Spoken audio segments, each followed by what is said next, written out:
name's Tim, and I'm a believer in Jesus and recovery for drugs and alcohol. We are going to do step 12.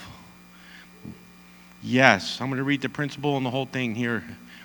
Principle 8, yield myself to God, to use to bring this good news to others, both by example and my words. Happy are those who are persecuted because they do what God requires. Matthew 5:10. Step 12, we, having had a spiritual experience as a result of these steps, we try to carry this message to others and to practice these principles in all our affairs. Brother, if someone is caught in a sin, you who are spiritual should restore them gently. But watch yourself, or you also may be tempted. Galatians 6:1. Is anybody done step 12 yet? Has anybody gotten to that? All right, cool. This is a pretty cool little thing here they got. Modern technology is something else. We take an old, beat-up Diet Coke, not a real Coke because I'm on a diet. Diet Coke can, dirty, dented, holes in it. A few years ago, it would have been thrown away in the garbage and deemed useless, of no value. Today, it can be recycled, melted down, purified, and made into a new can, shiny and clean, that can be used again. We're going to talk about recycling tonight. Recycling your pain by allowing God's fire and light to shine on it, to melt down your old hurts, habits, and hang-ups so that they can be used again in a positive way. They can recycle to show others how you work the principles and steps with Jesus, healing into the solution and how you have come through the darkness of your pain into Christ's glorious freedom and light. So society tells us pain is useless. Has anybody ever heard that before? Pain's a good motivator. Shame's a good motivator. Guilt can be a good motivator.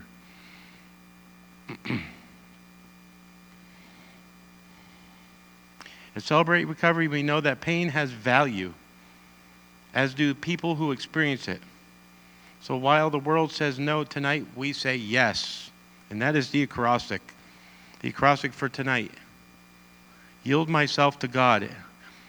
E is examples. Example is what is important. And the S is serve others as Jesus did. The Y is principle 8 itself, or step 12, if you want to go that way. Yield myself to God to be used to bring this good news to others by both by my example and my words. To truly practice this principle, we must give God the latitude he needs to use us as he sees fit. We do that by presenting everything we have, our time, our talents, and treasures to him. I think the hardest one for me on that is time. I don't have time for that. I don't have time for this. That guy can get some help. Don't worry about it. I'll let somebody else help him. I got something else to do. I'm busy. I'm working. And I can easily make excuses for that. Time's a big one. Can at times seem very costly. Rather than talking to someone or bringing them a meal, you see a homeless guy or homeless lady and you just want to bring them, here, just give them $20 and be done with it, right? I don't want to talk to them. I got things to do. And take the time to do it. We hold loosely all that we call our own, recognizing that all of it comes from his hand. When we have yielded to him, God can use us as his instrument to carry the message to others in word and action. Galatians 6:1 and 2 tells us, if a Christian is overcome by some sin, humbly help him back onto the right path, remembering that the next time it might be one of you who is in the wrong. Share each other's troubles and problems so obey the Lord's command. People take our example far more seriously than they take our advice. Has anybody ever experienced that? Watching somebody walk in these steps? I know I did when I came in here. My sponsor, I remember when I first heard him. I mean, if you saw this guy, you would be like, okay, I'm out of here. He looked like a refrigerator with arms. He was a Navy SEAL from Vietnam. He had tattoos all over. He had the sleeves. And I heard him speak at a meeting. And I heard what he said. The guy knew the literature, almost verbatim. He knew the word. Whole passages he knew word for word. And I was watching what he was doing and how he was talking to people. And, after it was over, I was a little bit afraid to ask him for help. But I managed to muster up enough courage to ask him. I said, "Hey, Ange, would you be my sponsor?" And he walked up to me, looked at me, zeroed in on me, came in about this far away from my nose. He says, "Work the steps or die." And I was like, what did I do,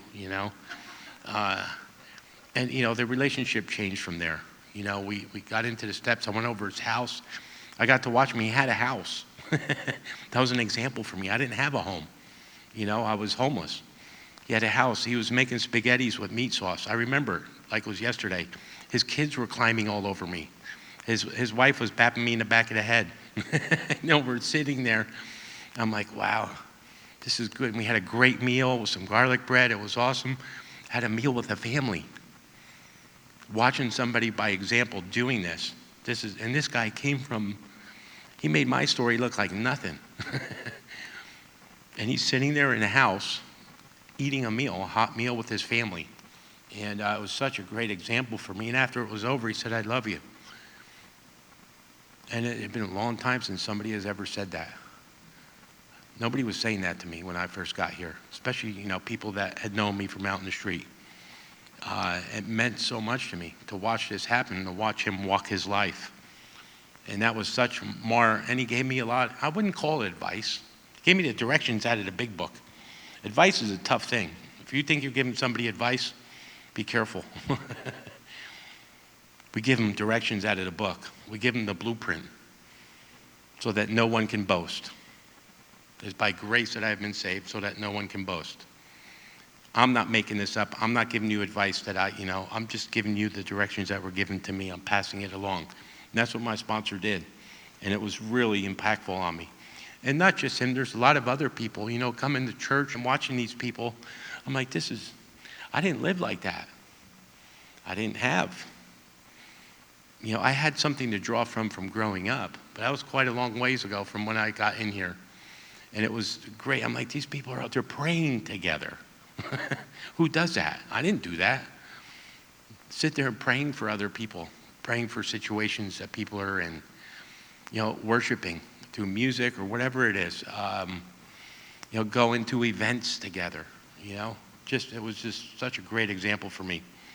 And it was very, very important. And it made me want it. I wanted that. It made me want to go forward.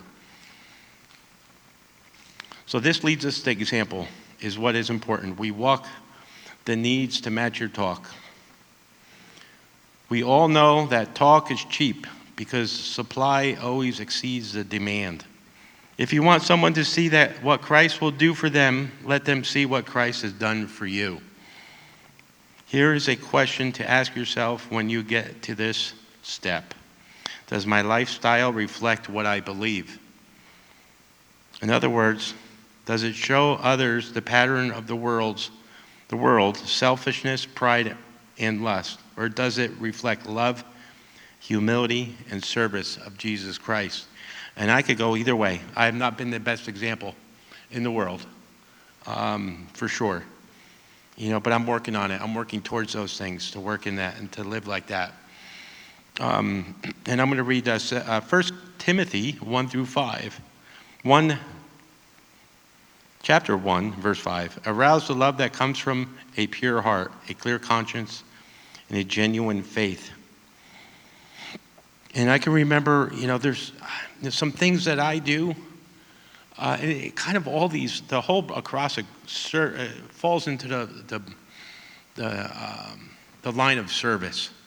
And things like, and I heard this at a meeting, an AA meeting, and ever since I've heard it, I've been doing it. When I go to the grocery store and I get my cart and I unload my groceries, I take the cart back. I don't leave it there. Sometimes I don't put it in the little thing. I take it all the way back to the entryway. if I have time or not, I do that. When we go to eat, I don't take out my tip calculator. Okay, they're getting $1.3. I toss some money. People work hard. You got the cooks, you got the people serving it, you got the people cleaning it up. And it's hard work. If you've ever done it, it's hard work. Any one of those things. Hey, give them a few bucks. I think for myself, if I can't afford to do that, I shouldn't be going out to eat. Somebody's going to serve me. Things like that. Just taking it a little bit above and beyond. It doesn't have to be this big, huge thing. Yeah, mission trips are awesome. Short-term mission trips. Stuff at church that we do around here and servicing, that's really important. But it's the little things, too, as we walk throughout our day. And even today, I was thinking about this lesson. I was driving, and that's probably one of the harder things that I have, being an example. I was driving, and down over to my house down SoCal, and the road was they were working on it, so the lane they're merging. And this guy was like, he's going to come up and he's going to get in. I was like, okay, so I slowed down. So he went slower. And I went slower, and he went slower, and I was getting ready, I was starting to boil. Like, Tim. Finally, they got over. Then once I got to the middle lane to hang a left into my street, I kind of got up to speed with the person. I always got to remember, it was an old person. It was somebody that was old. It's somebody's mom or grandma. They were old, man. They probably shouldn't have been on the road, but you know what I mean? They were getting to where they were going, and they were trying to be safe. And I was getting ready to just go off. I'm trying to let you go. And I didn't do it. Because I'd been doing this lesson, But in a way, that's service. That's just being aware of my surroundings and just being patient and just realizing that other people are going through stuff too. It's not all about me. Okay, where was I? Yep. This year, we have been blessed by some outstanding, courageous testimonies that celebrate recovery. If you've given a testimony here, can you stand up? All right.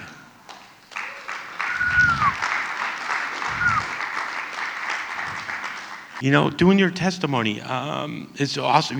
Bearing your soul here is up here is different. Maybe that with a sponsor. At first, it started with a sponsor with me. And I just remember my sponsor saying, hey, Tim, it's not all about you. And don't worry, your story's not the worst story. It's not, I don't care anymore. I just don't care. I'll tell anybody my story that wants to hear it. But coming here and stepping up here and telling your life story, it's not an easy thing. And I just encourage you to do it. There's a lot of growth that comes from that. And writing out your testimony. It's not like a list like your 4-step. You're actually writing a little story kind of thing about how your life and what's happened in it and trying to incorporate the steps and how they worked in your life so that people out here that are new, they hear that and they're going to go, wow, I can do this. It is possible. It seems impossible. I don't know if anybody, when you first came here, did it seem impossible to stay sober or clean from whatever you're going to do? It just seemed hopeless. And I was reaching for anything when I came here. So I just want to encourage you. The last letter is serve. Serve others as Jesus did. When you have reached principle 8, you are or step 12, you're ready to pick up the Lord's towel, the one with which he washed the disciples' feet in the upper room the night before he's crucified. John 13:14-15, Jesus said, and since the Lord and teacher have washed your feet, you ought to wash each other's feet. I have given you an example to follow. Do as I have done to you. Have anybody ever been to a service where you wash each other's feet?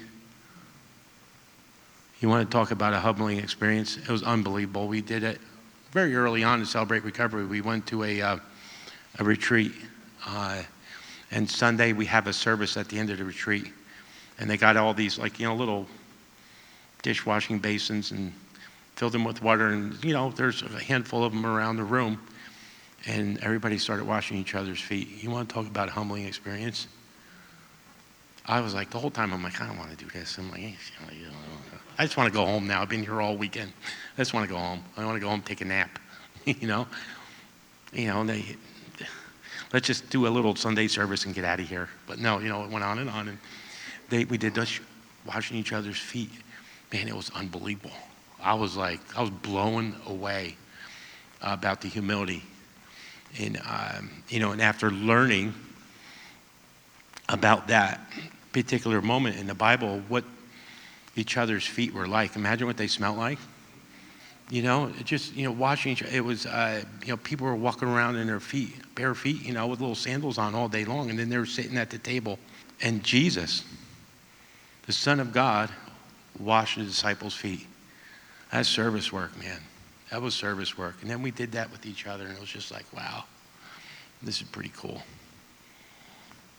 There is, at the end of this service, there is a sign-up sheet in the back, and you can sign up for anything. Being a greeter, that's the easiest thing. You just go out there with your little pamphlets, hang out and wait for people to come in and welcome them in. You don't know if somebody's new here. You shake their hand or whatever and just, hey, welcome, come on in, man.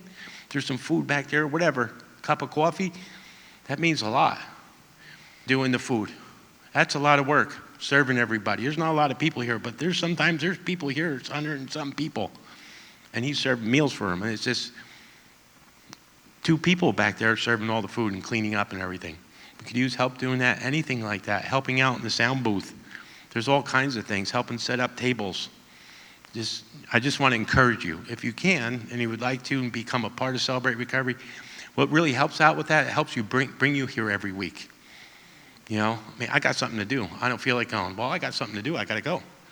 I don't feel like coming here every week. I'm going to sit at home and watch Diners, Drive-Ins, and Dives. Need a big old pizza all by myself. I'm not going to get loaded. Don't worry about it. Maybe I won't. Eventually I will, though. I know that for me. I know eventually I'll stop coming here and I'll just be like, forget about it. But if I have a service commitment, you know what? I don't feel like going tonight, but I'm going to show up. I got something to do. I told them I would do it. And my sponsor in my recovery program tells me, yeah, you made a commitment. You need to be here. So it brings me here every week. And every time I come, I'm like, thank you, Jesus. This is awesome. Little buddy's here. I just saw, hey, little buddy. I get to see all you guys. It's awesome. Just come here like brothers and sisters. It's like a big family. So I want to encourage you. Be an accountability partner. It's kind of like a pre-sponsor kind of thing. You can help each other out.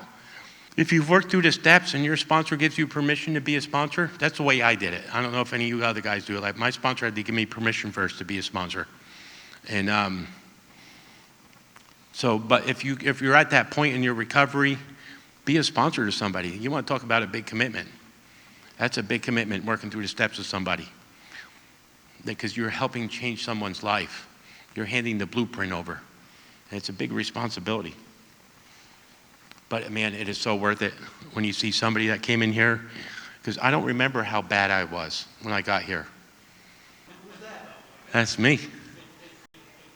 If you can tell, I wasn't doing well. I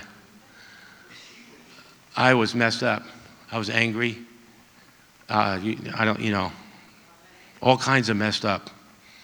This is what I was like when I got here. I don't remember that. I don't remember that guy. It's been a while. When I work with a sponsee, I get to remember. I walk through all the steps all over again with a sponsee, and I get to watch them grow. I get to be like, wow, this is cool. All of a sudden, they're sober for a month. They're sober for 2 months, 3 months, a year. They stay sober for 3 or 4 years. They move on. They get a house. The whole, the things that we do when we get here, when we get sober. And I'm not just talking about the physical things. I'm talking about getting a connection with Jesus, showing up on Sunday, praying with people. Become a greeter, already went through that. Help out at Solid Rock, went through that. The barbecue. Invite someone here. Invite one of your friends here. Invite them here to church or to your church. If you don't come here, you go somewhere else. Invite them. Bring them. If you got a sponsee, bring them. Stick them in the car and bring them here.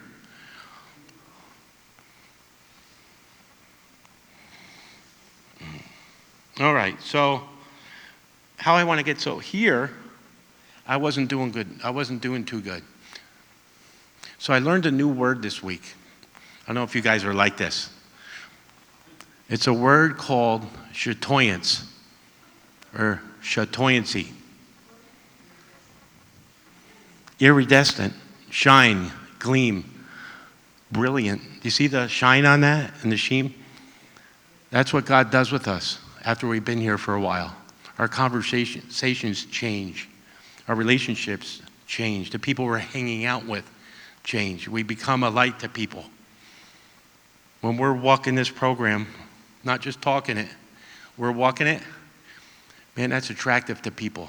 You know, just to be that shine, to be that gleam, that glitter to people that are coming in here hopeless, in a hopeless state of mind, body, and spirit. That's how people are coming in here when they first come in here. They're just like, they might even have a smile on their face.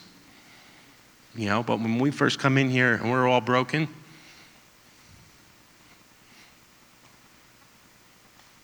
that's what happens. And then once we start coming here, you don't need to wait. You don't need to be sober for 5 years. You can start doing service work. So I'm going to invite 2 people up here to just give a quick, come on up, Manny. These are people you don't see. Every time you see the words up here, the sound, every time you hear the feedback like you just heard. No respect, man. We got Ricky Ricardo. Oh, my good brother, Manny and Heather. And Heather's really nervous, so give her some grace. And they're going to talk about service work and the difference it's made in their life. All right, so we're coming into the Christmas season, and I know you guys heard this particular phrase, it's better to give than receive. How many of y'all believe that? Amen. You know, one of the most precious gifts that you can give is your time, because we all have a finite amount on this world here. So we can always make more money, we can always make friends, we can't make more time.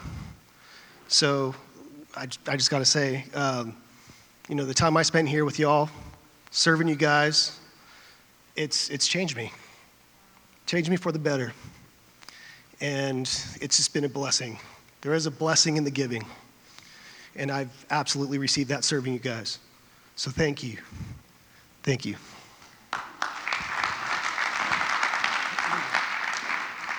Hi there. Again, I'm Heather. I'm a grateful believer in God who struggles with chemical dependency and love and relationship addiction and a couple other things. Hi there.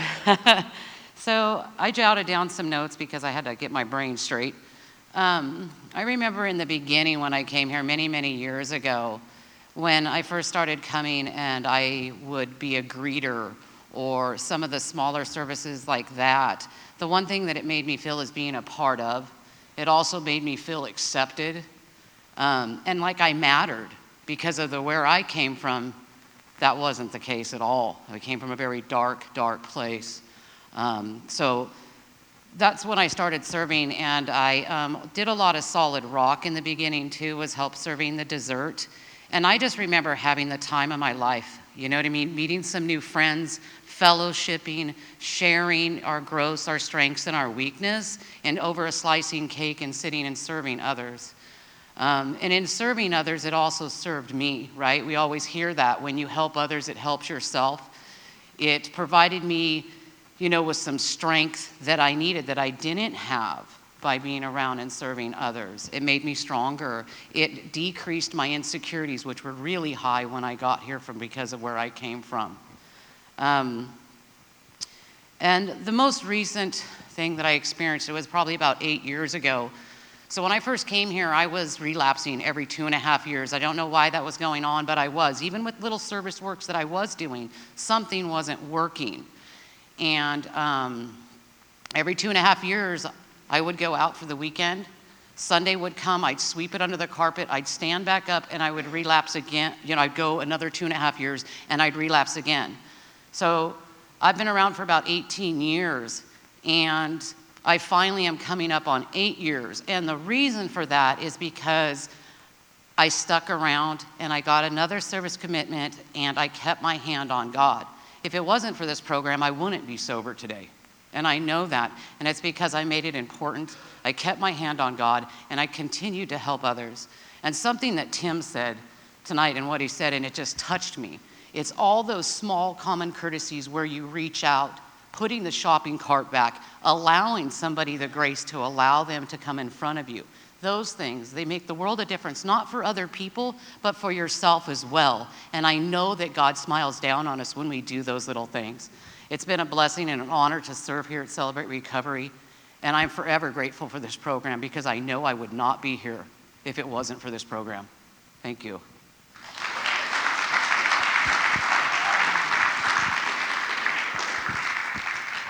Thank you, guys. And I just in wrapping up, these guys are family. You know what I mean? I take a bullet for these people. There's a whole host of people in here that I would do that for. I love them. You know what I mean? They're family. And I just want to encourage you. And also, too, I mean, if you go to outside meetings, you go to an AA meeting? I do. I go to AA meetings.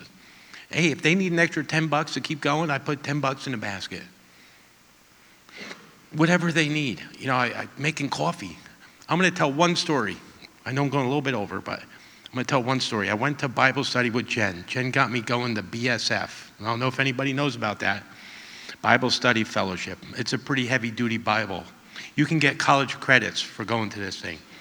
And like Jen's got me going. I'm like, oh no. So we're studying Genesis and so when I walk in, there's people dressed in suits. 3-piece suits, you know, I mean, it's pretty serious. And they had a big argument on the first day about how long the first day was. I was like, what are you talking about? I read right over it. Anyway, so at one point during the year, they combined the classes because our leader was out sick or something. I forget what it was. So they combined the classes. And normally on the homework, you had to do the homework too, otherwise you weren't sharing. But normally on the homework, there's a personal question on there. And I just gotten my 7-year chip. And it was in my pocket, you know. Now, I'm at and one of the questions, what has God done for you in your life that you're thankful to God for? And I, you know, went around, a couple guys shared, and they got to me, and I pulled out my chip. And I said, you know, 7 years ago I was homeless, and got into New Life Center, and the good Lord Jesus just picked me up, and he saved me. And it said something really quick, and they started passing the chip around. It was kind of like E.F. Hutton talked. It was like, whew. I was like, maybe I shouldn't have shared that, man, because everybody's kind of, you know, maybe I was being self-centered, but I felt like everybody was just staring at me. And because everybody else was kind of sharing surface stuff. I'm used to coming here to our small groups, and we share stuff. You know, so the chip's going around the corner, and then it goes on to the next guy and the next guy. This guy sitting next to me, he looked like Yoda. He was old, man. He was in his 80s, mid-80s or so, and he elbows me. He goes, are you a friend of Bill's? I said, yeah. He goes, me too. I was like, man. I felt great. I felt like I was in the group I was supposed to be in. So after the meeting was over, we go and we sing in a big group and all that. So afterwards, I went up and shook his hand. It turned out he had 47 years sober. And he went to the men's meeting across the street at the Catholic Church at noon, an AA meeting. He goes, and I set up the chairs. I'll set up a chair for you. And I'm thinking to myself, this guy's been sober 47 years. He's in his mid-80s. Well, he doesn't need to set up chairs, you know? But it was important. This guy was setting up a chair for someone to sit in and stay sober, and how important that was. Keep it simple, you know what I mean? Come here, there's all kinds of stuff to do. If you're going to an AA meeting or NA, whatever it is, make sure you're a part of it, because you're going to build family. So anyway, thanks for listening. God bless. Santa Cruz Celebrate Recovery meets every Friday night at 7 p.m. We're located at Christian Life Center, 1009 Mission Street in Santa Cruz, California. If you live near Santa Cruz or just visiting the area, we warmly invite you to attend. To learn more, you can visit our page on Christian Life Center's website at clcsantacruz.org/celebrate-recovery.